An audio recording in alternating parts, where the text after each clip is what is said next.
हाल पे समस्त नमस्कार आउ एक वीडियो रे एशिया कप रे भारत रो दमदार विजय पाकिस्तान को 228 रन रे हरैला भारत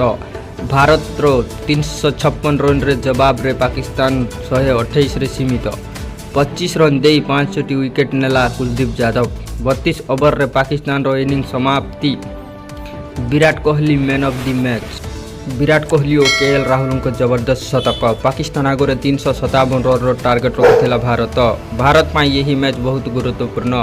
विराट कोहली और केएल राहुल मध्य द्विशतक भागीदार होईची विराट कोहली 94 बॉल रे 122 रन करी अपराजित थिबा बेले केएल राहुल 106 बॉल रे 111 रन रे अपराजित करिसंती दुई बैटर भल प्रदर्शन करिसंती एमिति कौनसी बॉल नथिला जे एही दुई जन को अटकाई पारथिले विराट भी दिनिकिया रे 13,000 रन पूर्ण करिसंती आज भारतीय दलर कौन सी विकेट जाई नथिला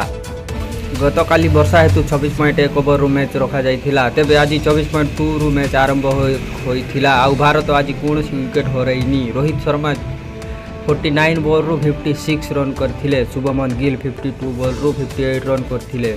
सेहीपरि पाकिस्तान तरफरु शाहीन आफरीद और शाहदाब खान को गोटे लेखाएं विकेट मिली शाहीन आफरीद 79 रन व्यय करथिले टॉस जीति प्रथम बॉलिंग करथिला पाकिस्तान प्रथम बैटिंग आमंत्रण पर भारत दमदार आरंभ करथिला वर्षा हेबा पूर्व भारत 24.1 ओवर रे 2 विकेट विनिमय रे 147 रन संग्रह करिछि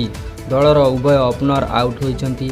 भारतीय दलर दुई ओपनर दल को दमदार आरंभ देइथिले दुई ओपनर रोहित शर्मा और शुभमन गिल दल पर शतकीय भागीदारी करथिले अधिनायक रोहित 4टी चौका 6टी छक्का सह 49 बॉल रु 56 रन